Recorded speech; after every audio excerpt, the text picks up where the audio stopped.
One thing I've noticed, Premier, while I've been here, is that Northerners seem to have, I mean, almost call an obsession about the Igbos. Could you perhaps explain that to me?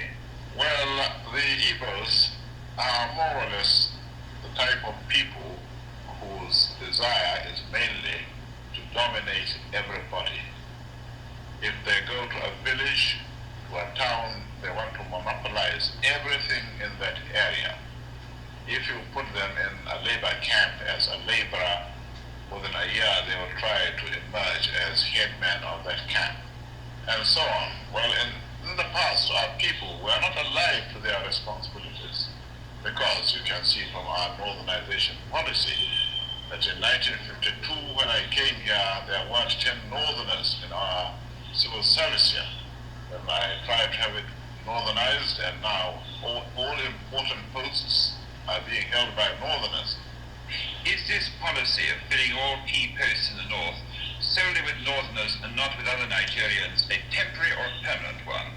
In actual fact, what it is a northerner first. If you can't get a northerner, then we take an expatriate like yourself on contract. If we can't, then we can employ another Nigerian, but on contract too. Yes, Nigeria.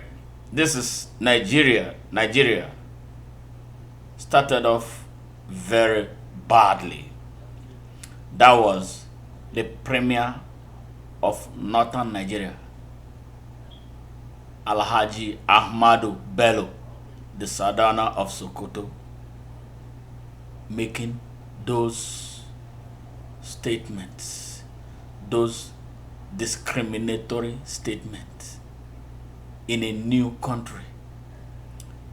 And this was a man, or this is a man who is still being celebrated to high heavens today as a foremost Nigerian nationalist. Does his statement reflect what a true nationalist should have said or made? A nationalist, a Nigerian nationalist, made this statement that the Almighty God knows would not stand the test of time. This particular statement laid the foundation of the dysfunction of Nigeria.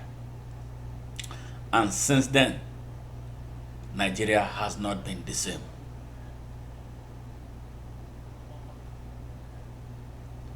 It has been a revalidation and re-strengthening of this obnoxious statement made by a supposed Nigerian nationalist that we have kept on recycling till this very day.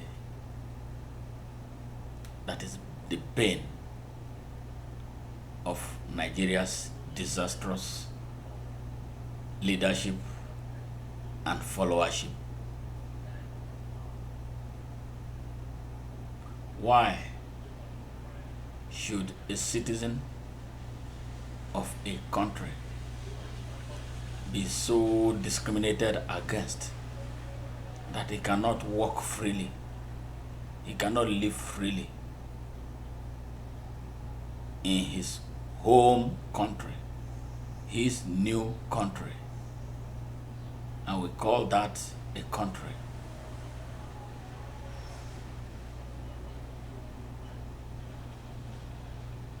The mistake was disastrous if it was a mistake, but from the way he looked, it was a deliberate policy that was designed to fence an ethnic group in Nigeria out of Nigeria right from day one. I am a proponent of the unification of Nigeria.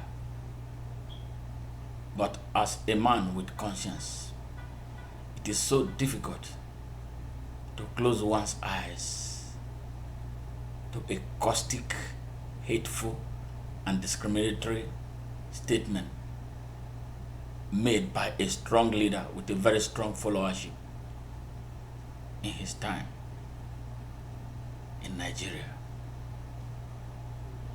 And sadly, this obnoxious policy still exists to date in that part of the country. Now, with what is taking place, according to what he said, that the Igbos were desirous of controlling and taking over. And he went further to say that if they were to employ and they didn't have enough of their people, the first priority, the first in line to be priority, where there is no northerner, would have been a white man. And where there was no white man, it would be any Nigerian. But his term of engagement would be based on contract. Come on, people.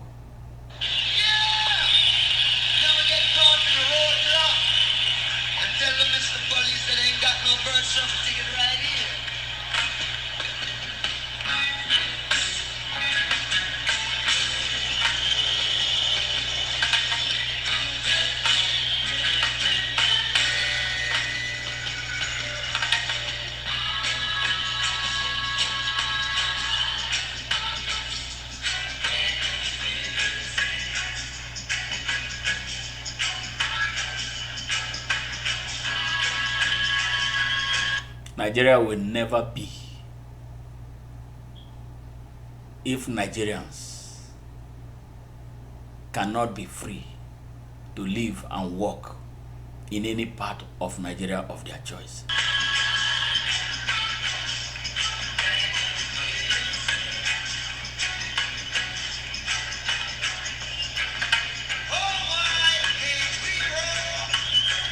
Why can't we run an open country?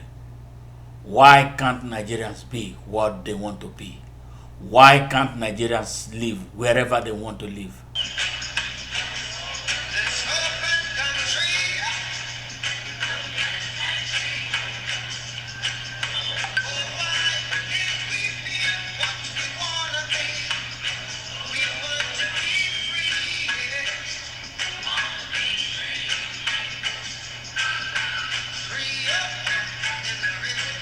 I wish Ahmadu Bello is still alive to see the seed that he sowed.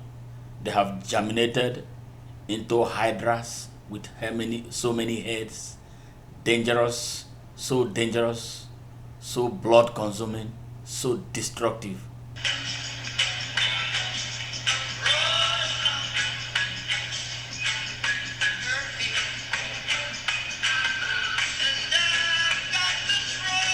This funky attitude is what still drives the behavior of politicians from the north of Nigeria. So much arrogance in them. They have deliberately refused to empower their people. They turn their innocent young people into lethal weapons for use against the rest of Nigeria, instead of building capacity around them so that they will be and live the way their children are living.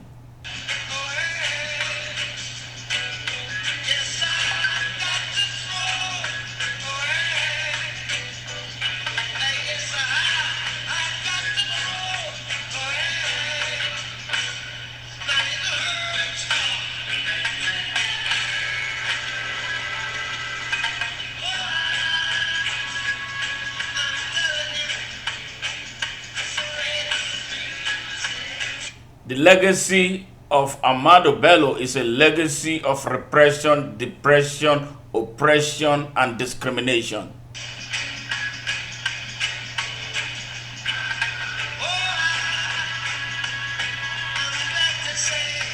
I think this generation of northern leadership should turn away from it, because it's not going to lead them anywhere.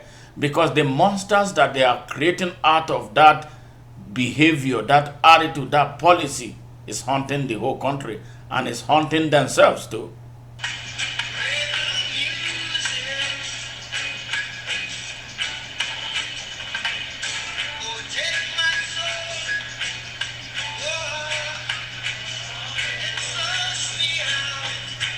I wish he was around to see how Northerners are being created into inhumane lorries and trucks to be transported like beasts and animals to other parts of the country because they are beginning to become nuisance in the north of Nigeria because they lack capacity.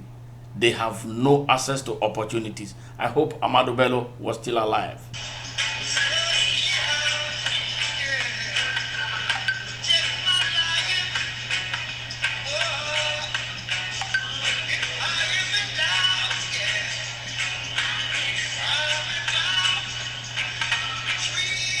I know people are scared of talking about this reality, this sad chapter of our nation's history.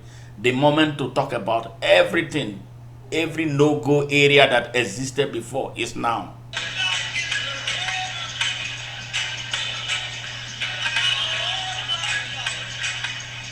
Who should be proud of this type of statement from a leader that people look up to for leadership?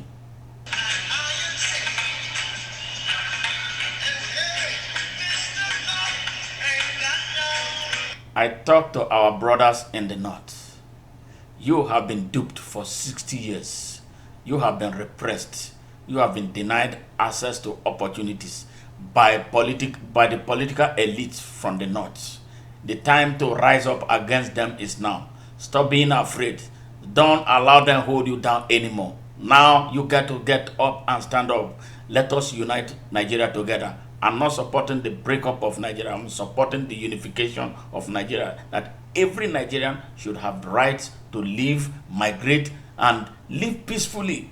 Do legitimate business everywhere and in any part of Nigeria.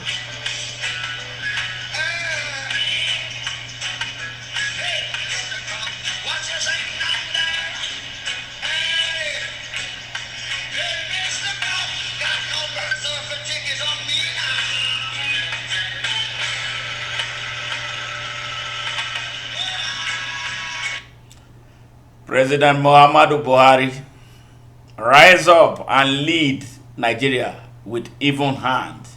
So much has taken place under your leadership. So much bloodletting. A whole swath of Nigeria is under assault right now.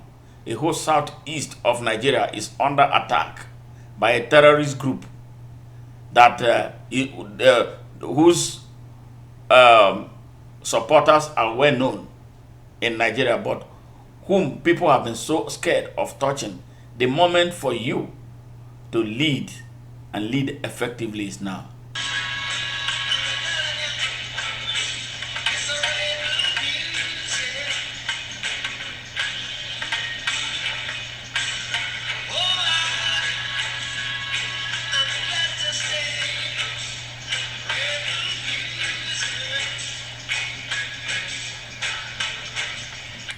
I tell Nigerians wherever they are, some people are hell-bent, for whatever reasons, on destroying Nigeria. But we must all stand firm, stand strong, stand united to push them back. Do not be scared of their AK-47. Stand up. There are ways of containing them and disabling them without firing a shot. Be vigilant. Do not allow any strange person around you. The governors in all parts of Nigeria, you must rise up and live to your constitutional responsibilities. You owe this to Nigerians.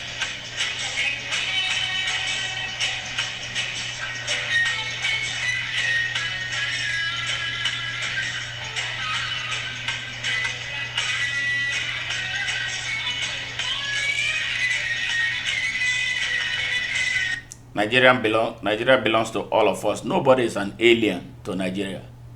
So we must stand up and assert our citizenship, our inalienable citizenship of Nigeria. We owe Nigeria a duty to defend her territorial integrity without fear.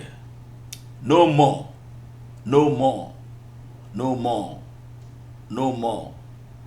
We are not going to allow any group in Nigeria to take up arms to destroy the rest of Nigeria because they believe that they own Nigeria more than the rest of us. No more.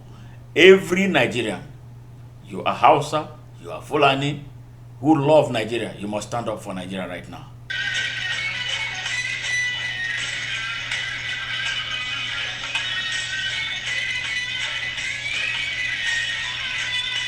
We don't need leaders like Ahmadu Bello anymore in this 21st century. He had his time. That was fine, okay. His careless statement led to the destruction of over 3 million Nigerians in their cold blood. We are not going to allow men like that be at the forefront of leading Nigeria unless you people don't want Nigeria to stand anymore.